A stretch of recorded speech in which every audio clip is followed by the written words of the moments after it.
Hi everyone. Tie breaks are over. Two players have their dreams come true, getting to the candidates and one step closer to becoming a world champion. Two of them will be battling it out. One of them will lose with all despair, and the other one will go with all the glory. So, without further ado, let's go. So, we have our first matchup, the Uzbeks. And let's just get away from the poetry and start the video with the two Uzbeks. They're actually friends. I mean, they sort of have been seen going out of the place like this, like hand on the back. And it's sort of a bit sad that one of them has to beat one another for the title. Yeah, but let's just start with this. Yakkkuboev had the white pieces, Sindarov had the black pieces. So the game is a semi-slav. And the last time, which Sindarov had white in this matchup and this exact position, he played queen d3. But bishop to g5 is a more popular line. Now knight d7, there are possibilities of d6 c4. This is known as the Botvinnik variation, where play gets very sharp, like crazy battles can happen from here. But the move knight d7 was played solid, takes e3, sort of the exchange queen's gambit declined, and now Sindarov goes with this line of h6 and knight to h5, looking to get the bishop here, but it loses time. Bishop to e5 takes, and now this knight cannot even get back. So the pawn goes to g6, trying to get it back this way and wrap around to e6 or f5. Bishop e2, bishop e4, castles, queen e7, and queen d4, eyeing the bishop, also protecting the pawn, and maybe, eyeing the rook, sort of. So the knight goes back to g7, pawn e3, and now bishop c5, queen d2, and bishop g4. So these types of positions, if black sort of manages to keep the bishop here somehow, they're really going to have a comfortable game, because the game is starting to open up, there's pressure on the center, it's very difficult to defend it, so you have to be very quick. But white has a very nice resource to move knight to a4, bishop to b6 takes, and then queen to d4 back, defending e5 and also a fork of the bishop and pawn. Of course, you can't defend everything, but the thing is that at this position, white is sort of in a worse predicament, because e5 is a bit vulnerable, but even if you manage to defend it with f4 in the future, this bishop is worse than this knight. It really happens that we say such a thing, but this bishop is just completely rubbish here. It eats grass here, and after it was rerouted to c2, it's not going to get anything. So we're trying to reroute, but talking about reroutes, let's see what Sindarov did with the knight e6 and then queen c5, asking Yakkkuboev, endgame? Endgame, says Yakkkuboev, takes, and now to move f4. So, sort of managed to have that space advantage, but this knight is definitely a lot more purposeful than this bishop, as it, again, is not really having a particular target. So now it goes to a4, attacking it, but also giving the chance for perhaps a trade-off, but this does not help. This was not played, of course. You see the board turn gray, because you have a lot of chances with the rook. This move was not played. Instead, the rook goes to b1, and then it goes to b6, and then goes to c4. So let me just bring your attention to this. Knight goes to f6, and went to f6 to h5 to g7, to e6 to c5 to a4 to b6 to c4. Yeah, that was his journey to nirvana. Let's continue. The rook goes to d1 and king g7 and bishop e3. The bishop is envying the knight. Says, how come this knight gets so much attention by the black pieces while I do not get anything? I want to trade myself off for that. And Sindarov says, fine, f6, we get the break. And now sort of the problems with the pawn structure are coming in. The pawn on d3 is weak. Takes, and g3. So firstly, we attack the pawn, and rook c8. There's a very famous saying from another very famous player, the former world champion, Mikhail Botvinnik, who said that all endgames, all rook endgames rather, are draws. But not if your opponent has only 1 minute. If white has only 1 minute, and black has 6 minutes. So the move b5 is played, and now after rook d4, it's a damn pawn diamond, really. And we go rook e8 and rook c3, and you have to miserably defend your pawn on e3. But that was not enough. I'm gonna bring my king here, and now the king has 2 routes. It can either go here, or it can go to the c5. Well, it can go to the c5 square. And generally, the way you try to win such positions, this position is -1, of course, and the reason is that you can attack multiple weaknesses. If only for this pawn, you wouldn't have an advantage, because white can simply defend it, even though passively.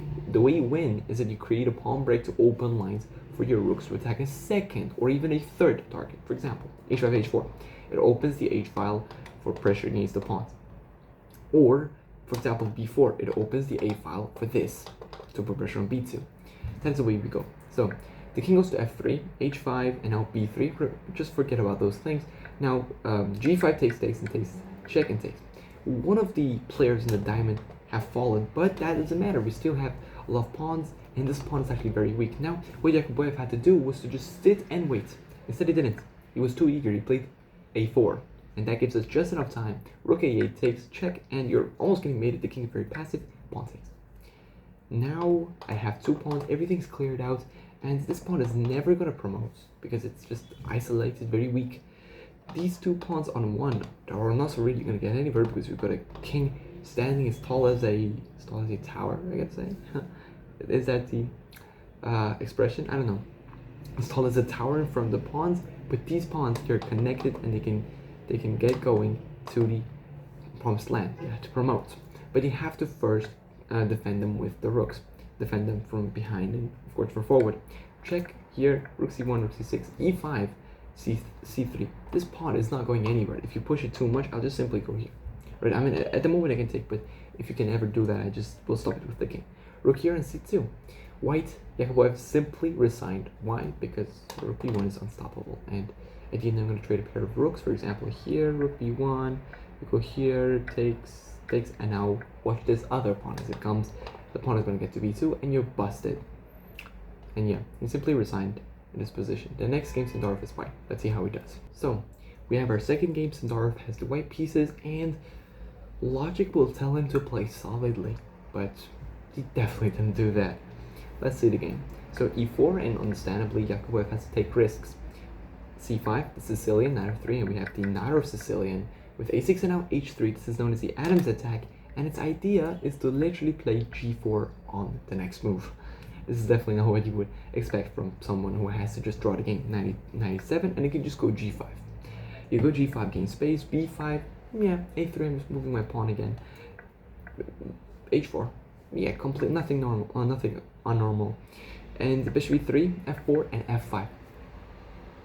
What? This is crazy. Like, how can you play this 1, 2, 3, 4, 5, 6 tempos you can spend on there? Because this king is also in the center, and black normally lags in development because you move a lot of pawns to yourself, you move your knight twice, you play a6, b5, c5 takes, d6, e6, right? You also are spending a lot of time with your pawns, so I can get to play this. Takes, and now I'm playing knight takes. g7 is very vulnerable. If you want to kick my knight, I'll play bishop d4. You're going to give the exchange away. Because I mean, rook g. Rook g does not really help you. I mean, I just simply drop back, and this position is completely horrendous. Really horrendous. So, black just gives the exchange away, tries to sort of free up the position. d5, trying to open lines, and see the way he defended it. Rook to h3. Look at that move. Amazing. Pawn takes, and you literally have connected pass pawns in the middle of the board, in the middle of the game. Move 17. How is that possible? Knight goes to d5, and this is where the play becomes clear. The queen goes to c5, the knights are traded, and now another pair of minor pieces are traded. Now queens are traded. So I will explain why Sindarov did this. When you play a very risky line, chances are very high that you get into some position where your opponent is actually losing. It's a sort of gamble. And when you're actually winning, then you do not even have to try to play for a win. You can just trade everything and give away your advantage, provided that you're not getting worse in the position. So it takes stakes. The king goes here, but I mean, credit to Yakkkuboev, he creates some good counterplay with the pawns. This is not at all clear yet. So the rook moves away, and now the move which you had to play was h5, evidently not played. The idea is to simply after here, go rook h4. This is the idea. The rook needs some space. If you try to defend f4, well, here comes bishop takes e3, cold shower for you. Your pawns are never going to promote. So the move bishop to e5 was played instead, and now we have bishop to g2, and here it seems a little bit dangerous, the position, but we have a very fine resource. Rook takes on g2, he sacked the rook, but of course, for defensive reasons, the pawns are simply too scattered, and you're going to lose them.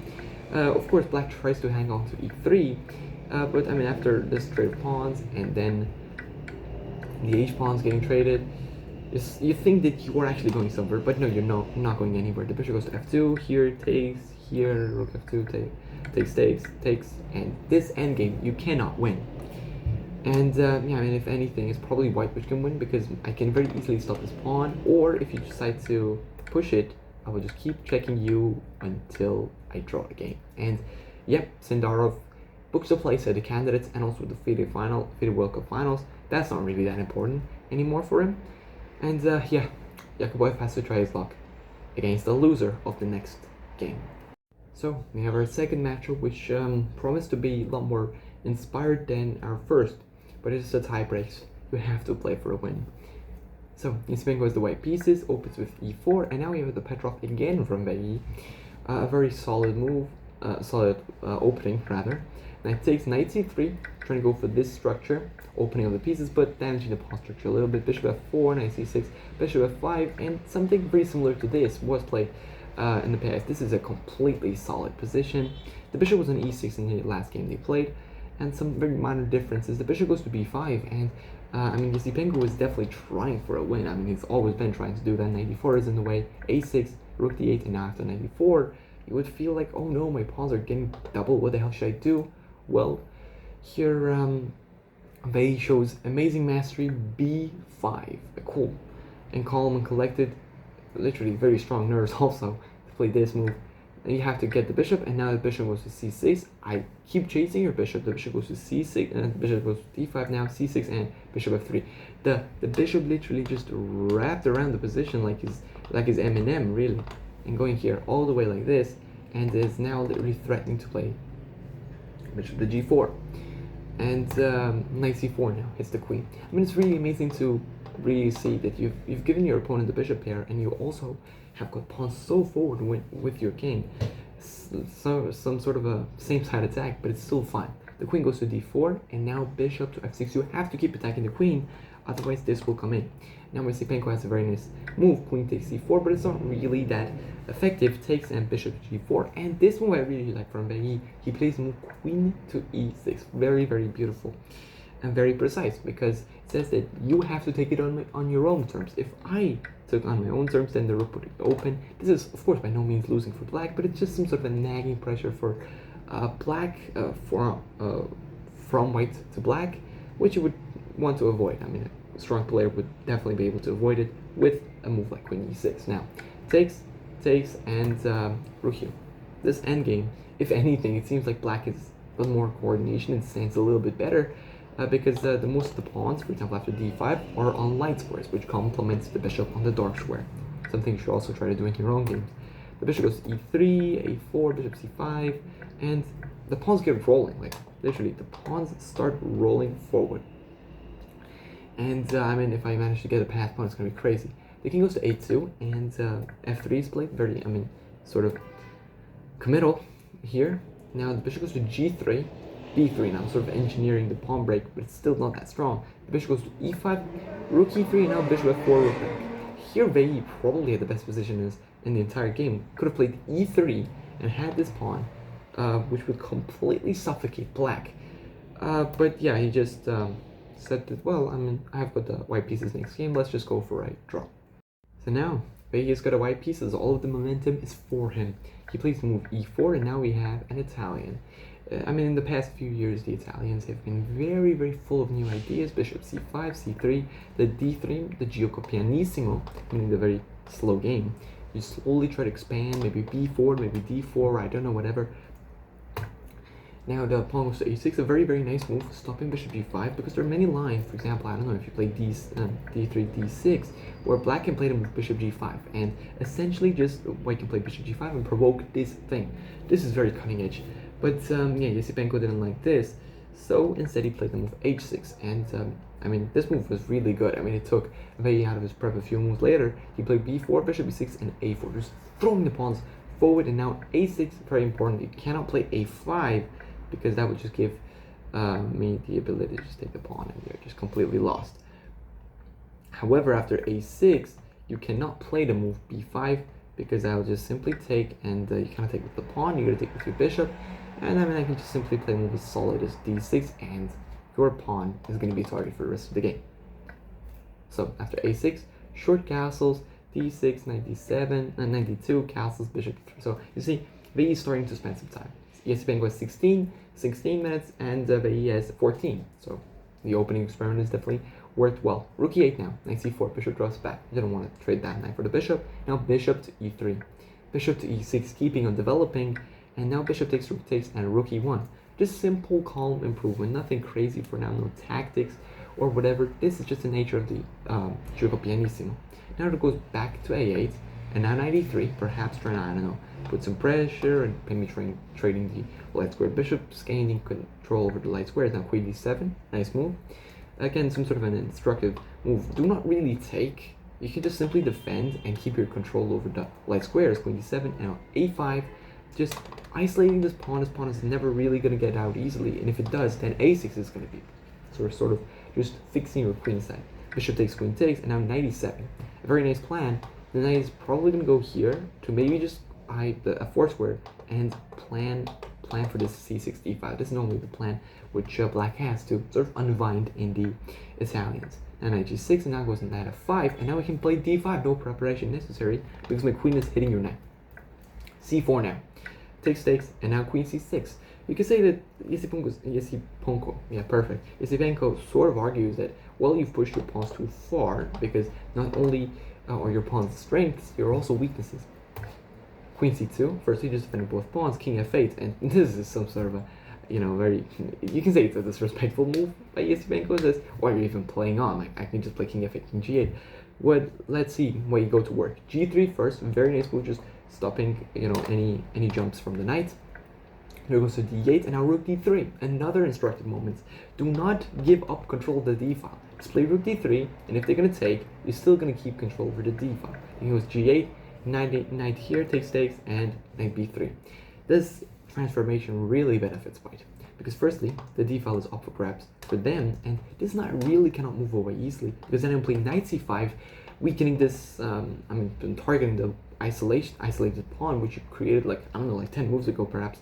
This is the power of simple positional chess in the Italian. So the knight goes to f8. Here Esipenko goes for the most solid, the most passive structure I've ever seen in my life. The knight goes to d5. Now king e8 says, what are you gonna do about it? I'm just gonna play like this. Karpathian defense. So knight goes to b4. Sort of put some pressure here, but you cannot take it. I play knight e6 because if you take it, and if you also take it again, I play rook e8, you're just simply going to lose because I play rook b4, and rook b8 rather, and you're going to lose a knight, and you're going to cry, and you're going to have a very nice day. So, f3, rook a8 now, I'm sort of defending, king f2, and c5, takes, and now rook d5. Knight goes back, takes, and now king e3, it seems like white is making progress. The pawns are sort of weak, this rook cannot really easily access, because he wants to defend a6, and now this move is played, which Wei Yi says, well, then this weakens f6, I will win it. c5, rook b8 now, takes, and rook a8, I win the pawn back. So these two pawns, they're just completely off, and now, if anything, it seems like black is the one putting white under pressure. c6 now, you don't want to take the rook, it's going to be very bad for you. Rook here, rook b5, and now check, and I take on f6. This is a mistake. Wei Yi says, okay, I'm going to win material. Look at the time. Wei Yi played this move when he had 5 seconds. He had 5 seconds on the clock. He took the pawn off. He took it, and then pressed the clock. And in only 5 seconds, now gets 10 seconds more. Check, and I take this pawn.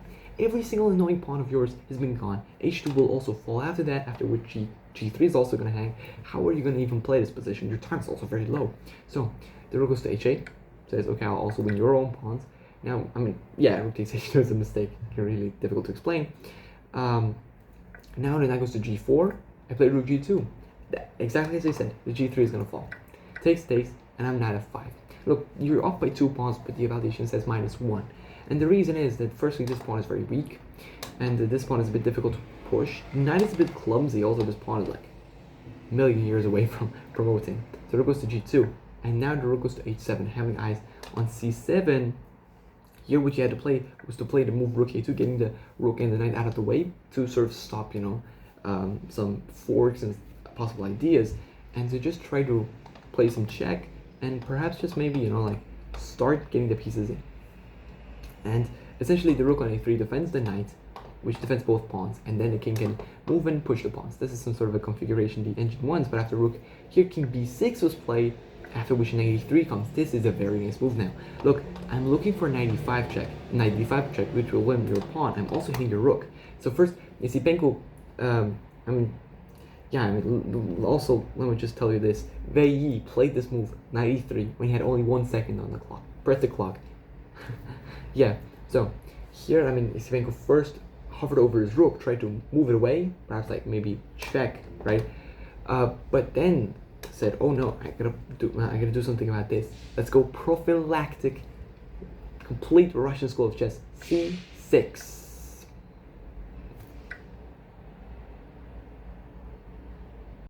Completely devastating, I gotta say. And that's really the nature of competition. It's very cruel.